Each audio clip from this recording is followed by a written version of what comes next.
Ito ang hardin ng panalangin.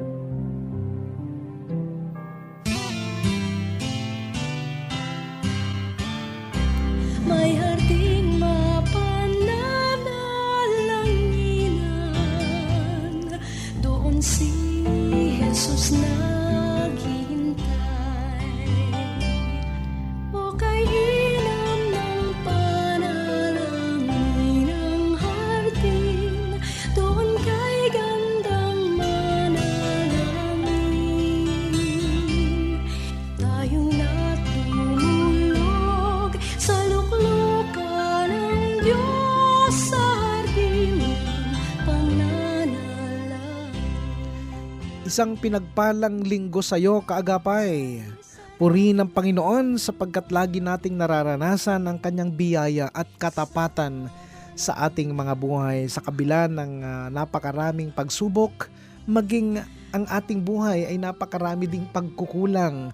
Subalit nananatiling tapat ang ating Panginoon sa bawat isa sa atin. Bago tayo magtungo, kaagapay, sa ating pananambahan ngayong araw, magandang tayo muna ay magsama-samang dumulog sa ating Diyos sa pamamagitan ng pananalangin. Ako po si Pastor Ronald Llobrera para sa Hardin ng Panalangin. Tayo po ay broadcasting mula dito sa One Corporate Center, Ortigas, Pasig. Ako ang inyong hardinero tuwing Biyernes hanggang Linggo sa 702 DZAS FEBC Radio TV, Agapay ng Sambayanan. Napapakinggan at napapanood tayo sa Facebook Live at YouTube ng DZAS.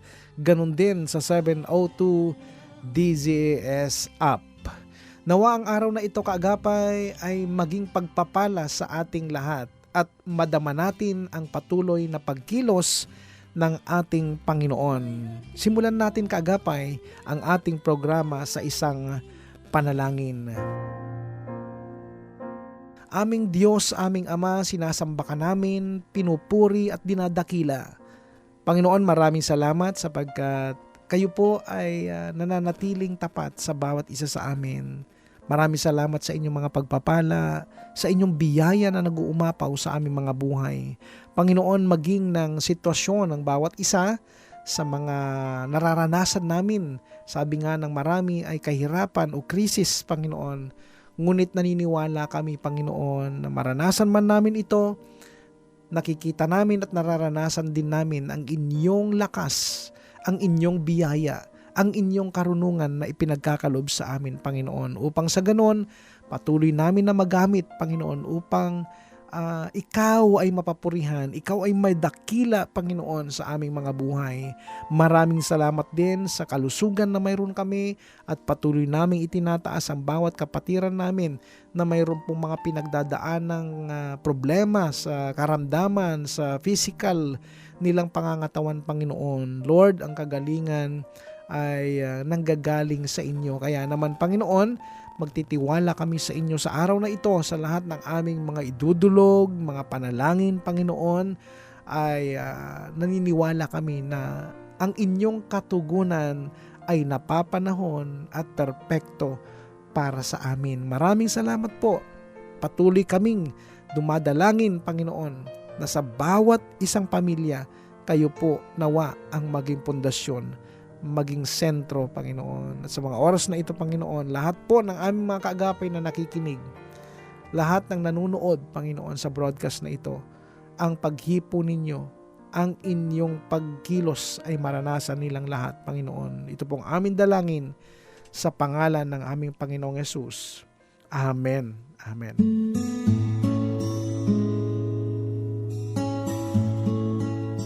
Nagbabalik po ang Hardin ng Panalangin. Ako po si Pastor Ronald Llobrera, ang inyong hardinero tuwing Biyernes hanggang Linggo. Kumusta ka na, kaagapay? Kung ikaw ay may prayer needs, ipadala sa amin ang iyong mensahe at pipilitin natin sa abot ng ating makakaya na ang listahang yan ay maipanalangin natin sa ating prayer time mamaya.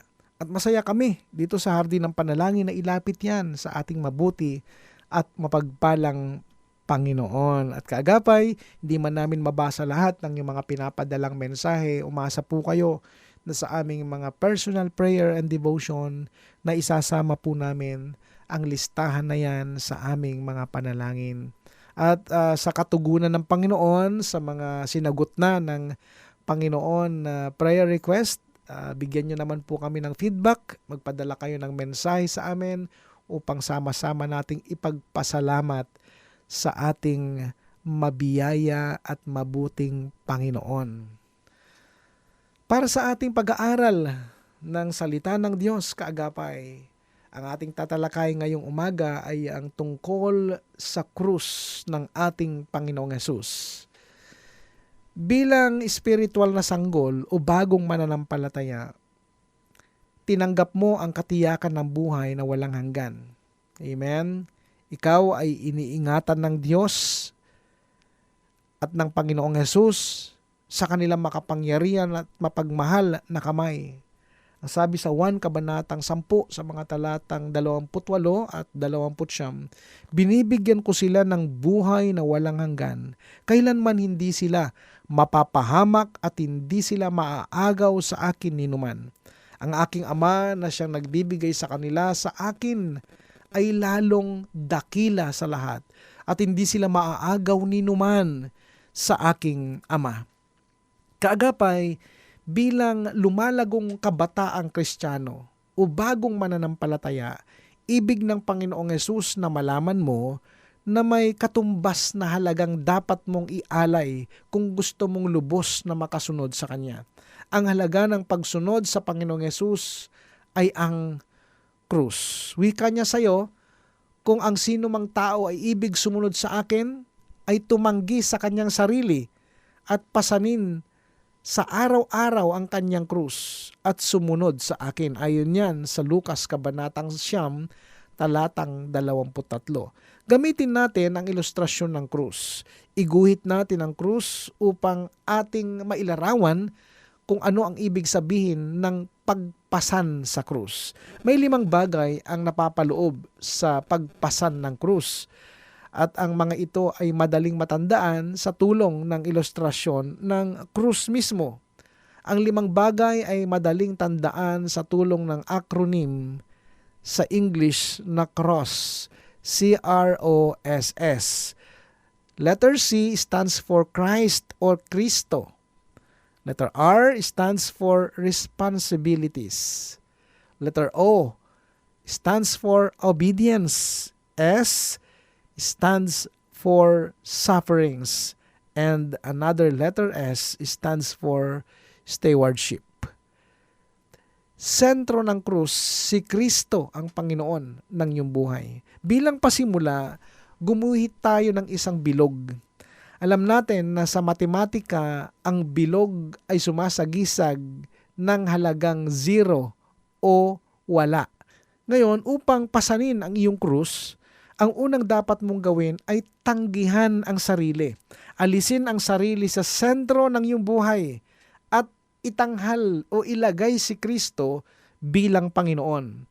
Mula ngayon, dapat isuko mong lubos ang iyong buhay sa ilalim ng paghahari ni Kristo. Ang sabi sa Filipos Kabanatang 2, sa mga talatang 9-11, dahil dito, sila'y lubusang itinaas ng Diyos at binigyan ng pangalang higit sa lahat ng pangalan.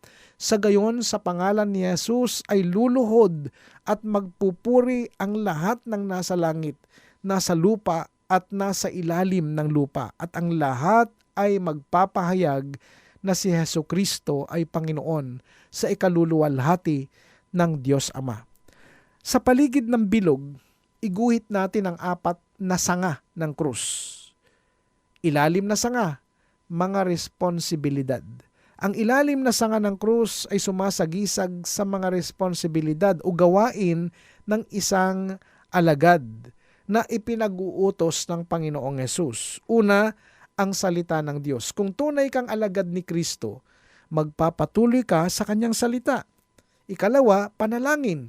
Kung tunay kang alagad ni Kristo, magpapatuloy ka sa araw-araw na gawain ng panalangin, lalo na sa iyong personal devotion every day. Ikatlo, pakikisama. Kung tunay kang alagad ni Kristo, magpapatuloy ka sa iyong pakikisama sa ibang mga Kristiyano sa katawan ni Kristo, fellowship. Ikaapat, patotoo. Kung tunay kang alagad ni Kristo, magpapatuloy ka sa iyong patotoo para kay Kristo. Sa itaas na sanga, ito naman ay pagsunod. Ang itaas na sanga ng krus ay sumasagisag sa ganap na pagsunod sa kalooban ng Diyos.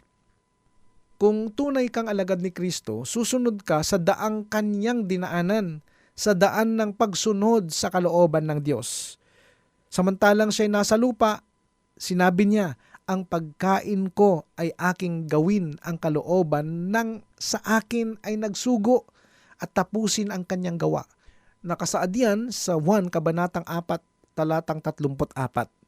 At ang nagsugo sa akin ay sumasa akin. Hindi niya ako binayaang nag-iisa sapagkat ginagawa kong lagi ang mga bagay na sa kanya'y nakalulugod. 1 Kabanatang 8, talatang 20. Kagapay kung gusto mong sumunod kay Kristo, itatalaga mo ang iyong sarili na sumunod sa kalooban ng Diyos habang buhay.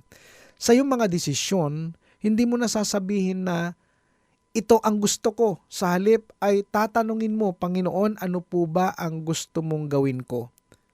Amen? Sa kaliwang sanga ng krus, ito naman ay ang pagpapakasakit. Ang kaliwang sanga ng krus ay sumasagisag sa pagpapakasakit na maaaring dumating sa iyo, bunga ng iyong pagsunod sa kalooban ng Diyos.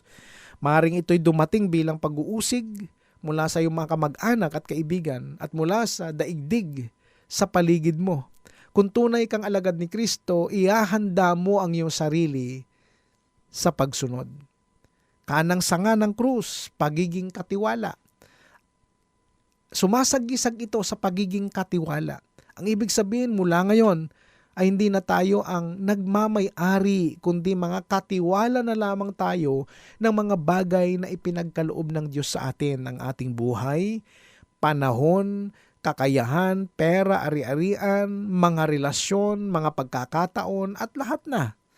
Sabi sa unang Korinto, Kabanatang 6, mga talatang 19 at 20, hindi ba ninyo alam na ang inyong katawan ay templo ng Espiritu Santo na nasa inyo at ipinagkaloob ng Diyos sa inyo? Hindi ninyo pag-aari ang inyong katawan sapagkat binili na kayo sa isang halaga. Kaya't gamitin ninyo ang inyong katawan upang maparangalan ang Diyos. Kaagapay bilang katiwala, ang ating pangunahing obligasyon ay gamitin ang mga kayamanang ipinagkatiwala ng Diyos sa atin para sa kanyang kaluwalhatian at mga layunin. Bilang katiwala ay kusang itatalaga natin ang ating sarili bilang buhay na handog upang maglingkod sa Diyos. Ang sabi sa Roma Kabanatang 12, talatang 1, kaya nga mga kapatid, alang-alang sa masaganang habag ng Diyos sa atin, ako'y nakikiusap sa inyo na ialay ninyo ang inyong sarili bilang isang handog na buhay, banal at kalugod-lugod sa Diyos. Ito ang karapat-dapat na pagsamba ninyo sa Diyos. Sa lumang tipan, ang hayop na inialay bilang handog sa Diyos ay pinapatay. Ito'y lubos at walang bawing inilaan sa Diyos at ito'y sinusunog ng apoy sa altar. Sa bagong tipan, kapag inilaan mo ang iyong sarili bilang buhay na handog, lubos mong ibinibigay ang iyong sarili sa Diyos upang ikaw ay kanyang puspusin at pagharian sa pamamagitan ng kanyang Espiritu Santo, upang ibuhos mo ang iyong sarili alang-alang sa ikatutupad ng layunin ng Diyos para sa iyong buhay at upang matupad mo ang gawaing ipinagkatiwala niya sa iyo. Subalit may nagsabi, may isang problema ang buhay na handog. Kung minsan gustong tumakas mula sa altar upang sundin muli ang sariling kagustuhan. Dahil dito, kailangang panatilihin natin ang damdamin ng pagsuko at pagsunod sa banal na Espiritu ng Diyos. Ano ang personal na pagsasabuhay? Pasanin ang iyong krus araw-araw. at sumunod kay Kristo. Sa Diyos ang papuri.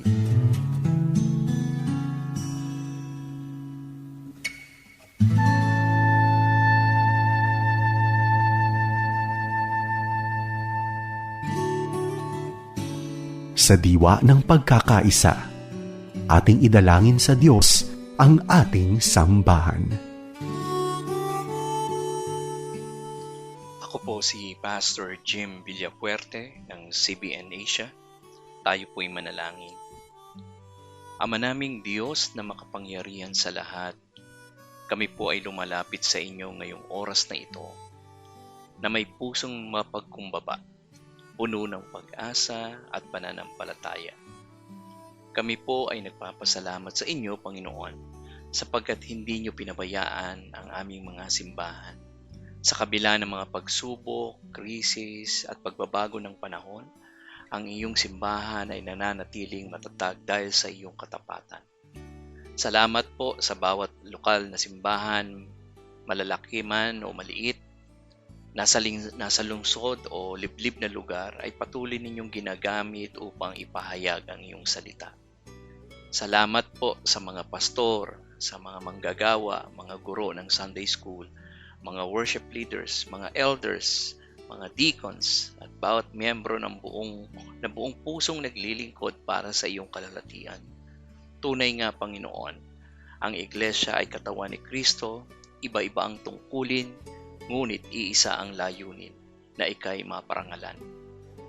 Panginoon, itinataas po namin ang aming mga simbahan sa Pilipinas at sa buong mundo. Naway manatili silang matatag sa pananampalataya.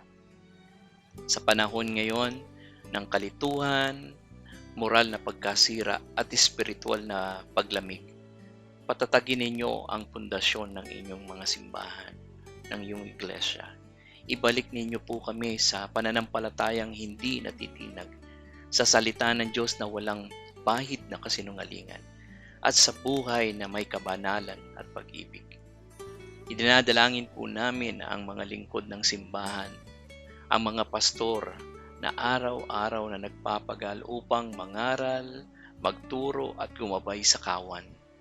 Palakasin niyo po sila, Panginoon. Ibalik niyo po ang kanilang sigla at apoy sa paglilingkod. Ipuin niyo ang kanilang pamilya at pagpalain ninyo ang kanilang kabuhayan.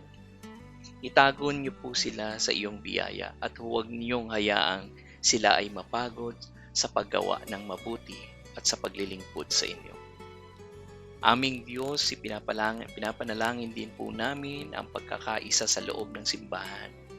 Alisin niyo po ang anumang ugat ng pagkakabahagi, inggit, pride, competition, at mga hindi pagkakaunawaan. Turuan ninyo po kami na magmahalan sa isa't isa gaya ng pag-ibig ni Kristo. Naway makita ng mundo ang tunay na liwanag ng iyong ebanghelyo sa pamamagitan ng pagkakaisang aming ipinapakita. Panginoon, gamitin ninyo po ang simbahan upang maabot ang mga nawawala. Bigyan niyo po kami ng malasakit sa mga kaluluwa, sa mga kabataan, sa mga pamilya at sa mga nawawala ng pag-asa. Bigyan niyo po ng lakas ang loob ang bawat isa na maging saksi sa iyong pangalan. Hindi lamang sa pulpito, kundi sa bawat araw ng aming buhay. Maging ito ay sa eskwela, sa trabaho, sa loob ng bahay o sa komunidad. Naway maging buhay na patotoo ang bawat miyembro ng simbahan ng iyong kabutihan, kalaltian at ng iyong biyaya. At sa mga simbahan na dumaraan sa matinding pagsubok, sa mga pag-uusig, nilalait o tinatanggalan ng kalayaan, kami po ay nakikiisa sa kanilang pananampalataya. Patatagin niyo po sila, Panginoon.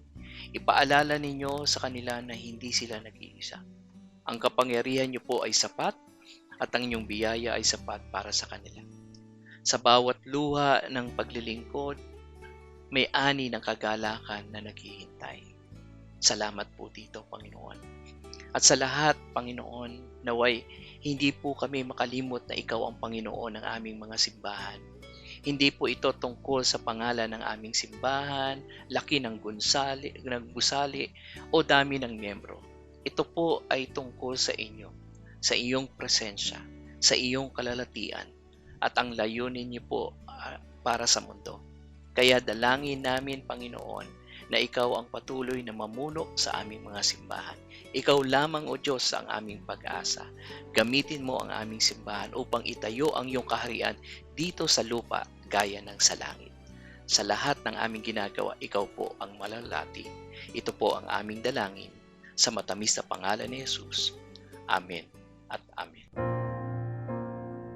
Sa sandaling ito, kaagapay, simulan naman natin ang pagdulog sa Diyos sa mga panalangin kahilingan na ipinadala sa atin.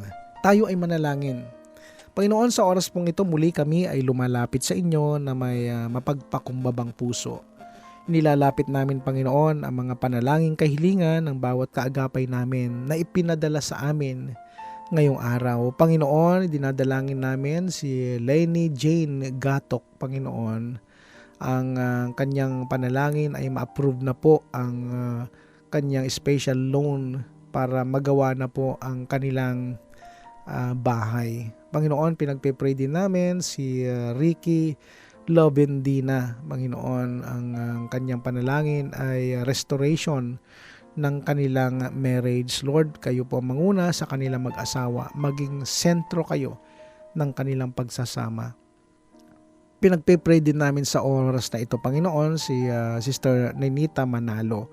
Ang kanyang kahilingan, Panginoon, ay maging maayos po ang kanyang pagpapagamot sa kanyang mata, Panginoon, at maging maganda ang kalusugan, Panginoon, lalo na po noong mga nakaraan ay nakakaranas siya ng pagtaas ng kanyang sugar.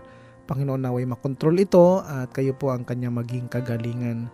Patuloy din namin nilalapit sa inyo sa panalangin si Liza Ocampo, Panginoon.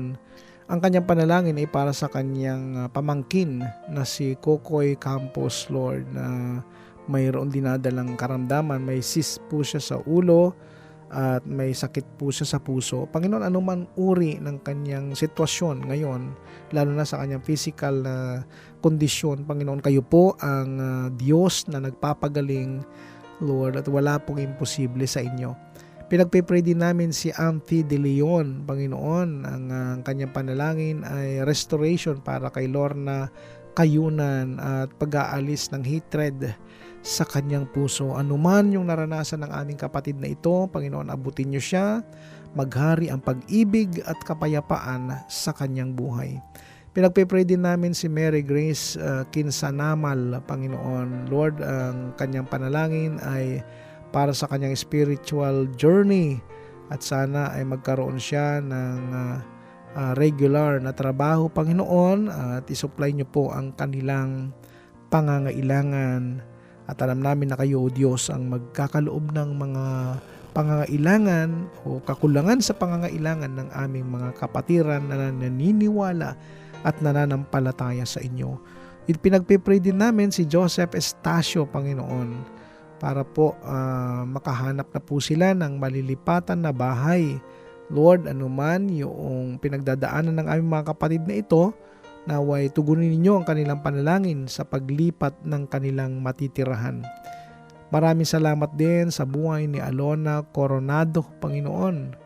Pagpalain mo siya lagi, Panginoon, at ang kanyang panalangin ay naway gumaling na ang kanyang asawa sa kanyang fatty liver at diabetic na kalagayan, Panginoon. Walang imposible sa inyo. You are our healer. You are the doctor of all doctors, Lord, in Jesus' name. Panginoon, patuloy din namin isinasama sa panalangin Sister Josephine Gonzalez. Ang panalangin namin para sa kanya ay safe travel para sa kanyang family. Ganon din po si Sister Gloria Di Mayuga, Panginoon, protection for the whole family at pagpalain niyo po ang kanilang maliit na negosyo. Kayo po ang patuloy na maging kanilang karunungan at kalakasan sa kanilang buhay habang ginagawa ang kanilang negosyo. Panginoon, patuloy namin nilalapit sa oras na ito ang aming mga kamanggagawa, Pastor Nolito Miranda and family, ang buong Miranda family. Ganon din si Sister Imelda Apple Lipit, ang buong Lipit family. Bless niyo po sila, Panginoon. Sister Teresita de Pontorum, dyan po sa La Union. At ganoon din, Panginoon, patuloy namin nilalapit si Brother Romeo, Engineer David, na kayo, Diyos, ang patuloy na magbigay ng proteksyon para sa kanya at ang kanyang buong pamilya, ang buong David family. Patuloy din namin pinagpipray Sister Cora Salitico. Ingatan niyo po ang buong Salitico family at wala pong imposible sa inyo sa anumang sitwasyon na kanilang pinagdadaanan. Ganon din po Sister Roby Montemayor Nocum. I-bless niyo po ang aming kapatid na ito at ang kanyang buong pamilya. Pinagpipray din namin si Pastor or Brother Epifanio Salvador. Panginoon, i-bless niyo po ang buong Salvador family sa kanilang patuloy na magpaglilingkod sa inyo. At pinagpipray namin, Panginoon, ang darating po na gaganaping family camp ng Santo Cristo Gospel Church na gaganapin po dyan sa Lemery, Batangas this coming May 1 to 3, Panginoon. Lord, ingatan niyo po ang bawat isang tutungo dyan. Kayo pong magbigay ng kanilang kalakasan, lalo na po yung mga organizers ng family camp na ito. Maraming salamat po. Ganun din ang Jesus Saves Ministries sa May 15, Panginoon, ay magkakaroon din ng family camp sa pangunguna nila Pastor Carion, Panginoon. Lord, maraming salamat po. I-bless niyo po ang Santo Cristo Gospel Church sa pangunguna ni Pastor Ram Flores at ingatan niyo rin ang lahat ng mga leaders at mga manggagawa ng Santo Cristo Gospel Church dyan po sa Santo Cristo, San Jose del Monte, Bulacan. Maraming salamat po sa inyo dahil kayo ang Diyos na patuloy naming maasahan, hindi nagkukulang, hindi nagpapabaya, lalo na sa kanyang mga anak. Maraming salamat po. Pinagkakatiwala din namin sa inyo ang araw na ito, araw ng aming pagsamba. Lahat ng aming mga kapatiran, mga kaagapay na tutungo sa kanilang simbahan, Panginoon, ngayon pa lamang, ihanda nyo na po ang kanilang mga buhay sa kanilang paglilingkod sa inyo, Panginoon. Tinataas ko po ang aming munting simbahan, yan po sa Muzon, City of San Jose del Monte, Bulacan, ang The Lord of Grace and Righteousness Church, yan po sa Baliano Park.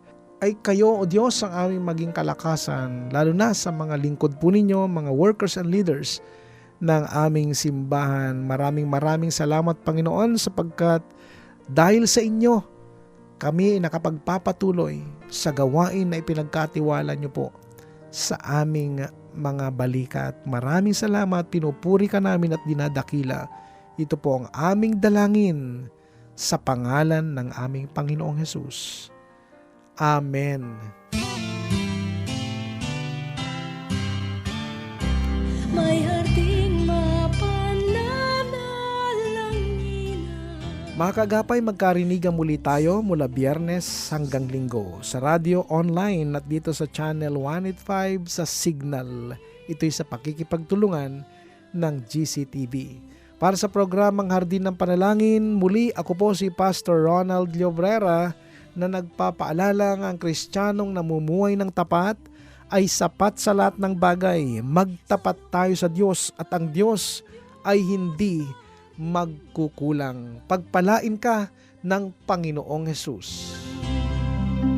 Okay, sarap ng lumapit sa